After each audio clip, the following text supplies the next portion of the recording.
I want to talk about a man named Alan Donovan, and I would consider him a friend. And we haven't even shared holidays or spent years in each other's lives, but I consider him a friend. I mean, in fact, I've only spoken to him a handful of times, and two of those times were pretty significant.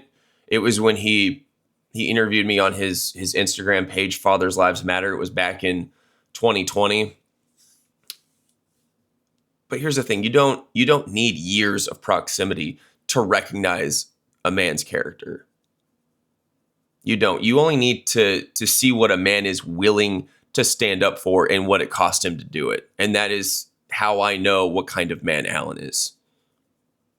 When I first found his page, I mean, it wasn't a big page. It just had a few thousand followers, but that didn't matter. That's the size of the platform is irrelevant.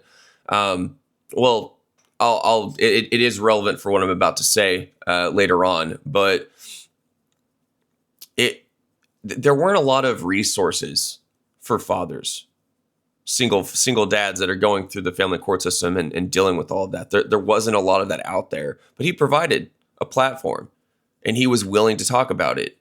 And he himself had already gone through the meat grinder of the family court system, and he came out on the other side, and he fought and he won custody of his son.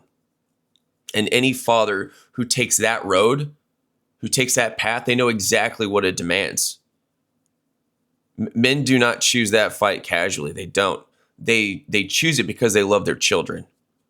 They love them enough to endure it, to endure what comes with it. And that's what Alan did. Alan did that. And after that, he built his platform to help fathers who were also dealing with that, who are hurting, who are confused, who feel isolated and erased from their child's lives, who feel like they're treated and discarded and expendable.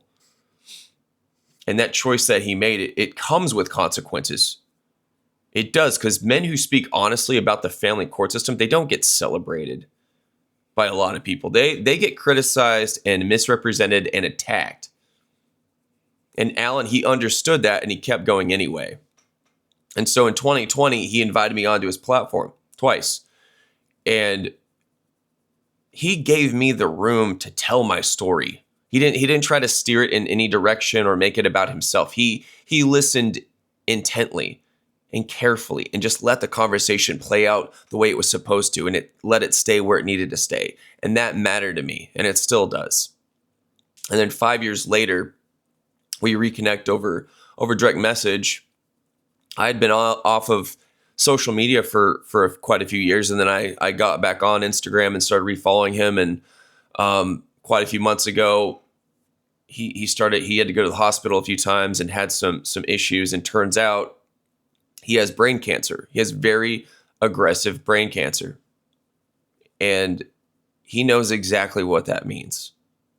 He knows exactly what that means. And whenever when he told it to me, when he told me that, and his reality that he was dealing with, I mean, what really stood out immediately was how steady he was when he was talking about it, because he told me that he knows that he probably won't get to see his son grow up and get married. He won't be there for the milestones that most fathers expect, to see.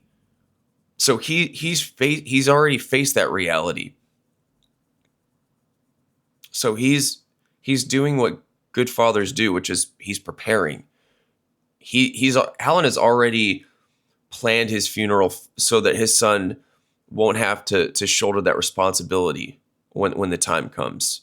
He's putting things in order now so that his child won't be overwhelmed when that time arrives. And that responsibility under those circumstances, most people never have to imagine that. They don't have to live through that, but he's living through that. And even now, he's still thinking about other fathers.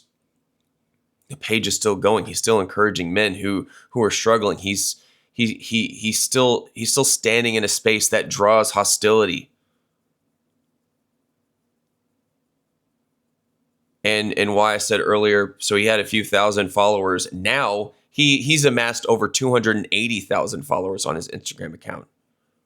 That didn't happen by accident. It happened because men recognize truth when they hear it. And Alan, he never treated their pain as just content. His heart was in it fully, is in it fully. And I don't want this video to sound like a goodbye, because Alan is still here and I don't want him to go. But I respect the way that he's facing what's in front of him without denial. He's just being real. He's being very realistic. And I wanted to say this while he can still hear it. Alan, you're a good father, man. You're a thoughtful man, and what you've done, it matters so much. I mean, I don't think you can quantify the amount of men's lives you've probably saved through your page and through your diligence and through everything that you turning your pain into purpose. That's what you did. And I just want to honor you for that. I admire you for that.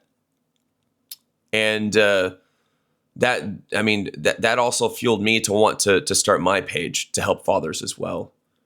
And he helped me with his platform, and I want to extend the favor and fulfill that, reciprocate that. So, but yeah, what I'm gonna do is I'm gonna link his Instagram down below. He's got some crowdfunding going on, so visit his page, check him out if you're not familiar with him. Help him out while he's going through this, because I think that honoring a man before he's gone, it matters. And his son and his family, they deserve to know that Alan stood tall and he wasn't alone. And that's all this is. It's gratitude for a man who chose to help others. He chose to help others even when life gave him every reason to turn inward. Thank you.